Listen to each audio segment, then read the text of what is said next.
Sabemos que hay jardines infantiles que lo hacen muy bien, pero lo comentábamos ayer, mientras haya un niño que lo está pasando mal, hay que denunciarlo. Estamos con Maca Venegas y también con el psicólogo Felipe Lecanelier. Bienvenido, Felipe, Maca. Muchas gracias, buenos días. Para comentar como las dos aristas, ¿no? Un tema que preocupaba mucho, voy a partir con Felipe, es el tema de cómo reconocer de repente que un niño lo está pasando mal en su jardín o no está siendo tratado adecuadamente, sobre todo cuando son niños que apenas balbucean o directamente no hablan.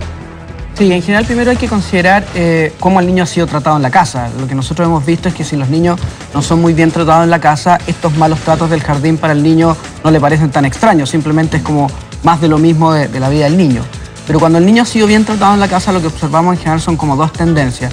Uno, en general lo más probable es el niño se vuelve muy irritable en la casa, llora mucho, uno se da cuenta que hace mucho más pataletas de las que generalmente lo hace, duerme mal y uno lo ve que está como más agresivo. Eso es como una reacción bastante típica de un niño que está aprendiendo a hablar y que está en la edad preescolar. Y otra reacción que hemos visto que es bastante más grave es que el niño se vuelve como muy deprimido, tímido, ya no quiere salir, no quiere interactuar con el hermano, no quiere salir con los amigos, entonces uno lo ve que está como muy apagado y está como miedoso del mundo, se podría decir. Oye, Maca, vamos a ir pimponeando un poquitito para ir entendiendo tanto la parte legal, creo yo que es interesante, como la parte psicológica.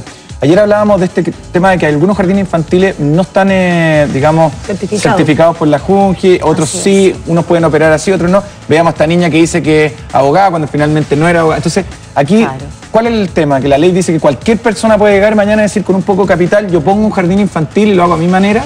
Que lo cierto es que en realidad para poner un jardín infantil de manera particular se requiere por un lado la patente comercial que se saca en la municipalidad, ¿no es cierto?, de la comuna donde yo quiero instalar el jardín, más además una autorización de parte del servicio de salud. Perdona, una cosa muy chiquitita. Sí, no, claro. Es lo mismo, no se necesita lo mismo que para si yo mañana quiero poner un colegio, por ejemplo.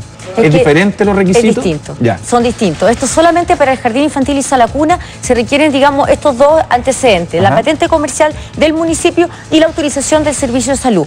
Ahora bien, ¿qué pasa? En el fondo, si es que ese jardín infantil no tiene el empadronamiento, la certificación Junji, en realidad no tiene por qué cumplir con otro requisito, lo cual en realidad ha quedado en evidencia a través de este reportaje, porque eso significa que hay un vacío legal que es muy importante. ¿Qué es la certificación Junji? La certificación Junji o empadronamiento Junji, que eso es justamente la palabra, ¿no es cierto? Es una certificación de calidad, ¿no es cierto?, del servicio que se está prestando tanto en la sala cuna como en el jardín infantil. Y esa calidad dice relación con que hay profesionales idóneos, que son en el fondo educadoras de párvulos que con título, ¿no es cierto?, profesional, ¿no es cierto? Por otro lado tienen el mobiliario idóneo, ¿no es cierto?, y apropiado para atender a los niños, tienen los materiales didácticos, ¿no es cierto?, que dicen relación con la edad también de los niños que están estudiando, etcétera. Por lo tanto, cumplen con ciertos requisitos y tienen ese empadronamiento. De hecho, si incumpliese, ¿no es cierto?, alguno, por ejemplo, hubiese maltrato en alguno de estos jardines infantiles que tienen este empadronamiento Junji o alguna otra irregularidad,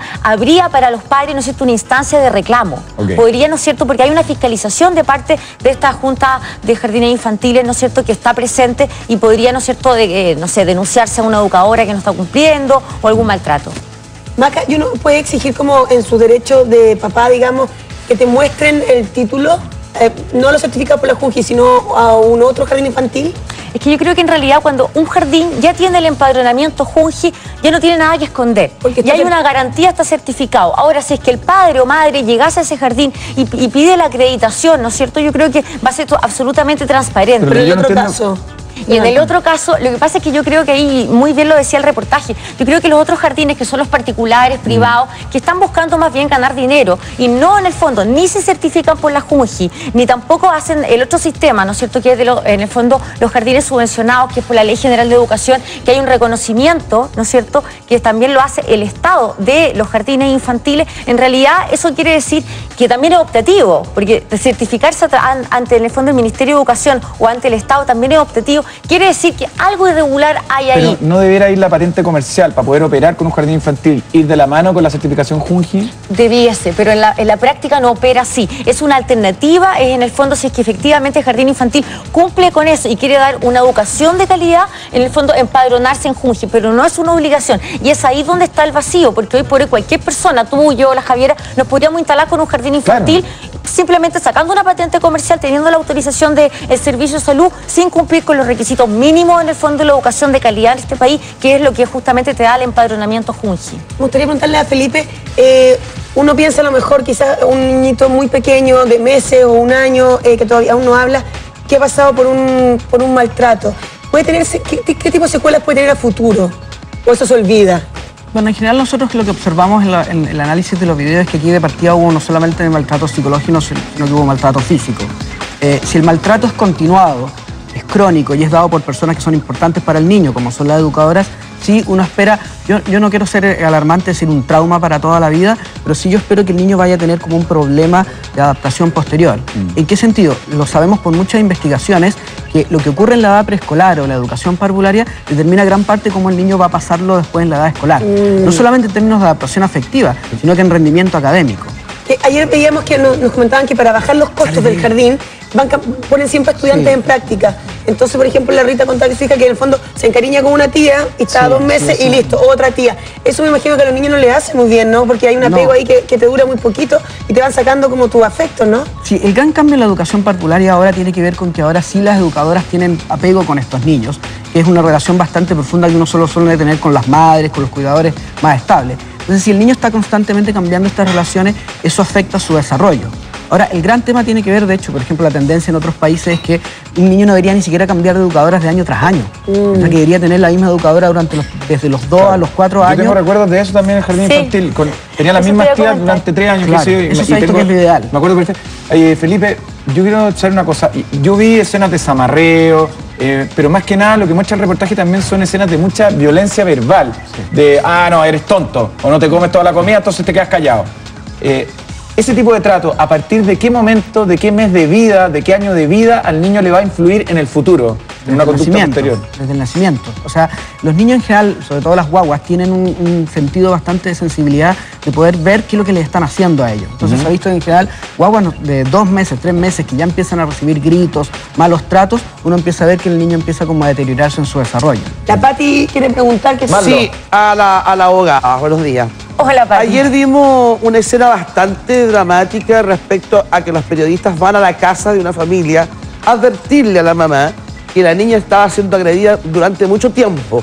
Y se ve en la escena donde la parvularia o la asistente parvularia o la empleada le dice que le detesta a la mamá, por ende detesta a la niñita. Mi pregunta es, la mamá no tomó caso, no quiso venir al canal, se molestó profundamente que filmaran esta situación. Como periodista o como equipo, ¿no se puede hacer una denuncia para prevenir que siga pasando este maltrato? Como equipo, ¿alguien no puede hacer una denuncia que se está haciendo dañada a estas niñitas, ya que la familia no quiso tomar carta en el asunto? Sí, la verdad que lo comentamos antes con las Javiera, que llama fuertemente la atención que esta madre, siendo advertida, ¿no es cierto?, en realidad no tomara carta en el asunto de algo que es tan grave.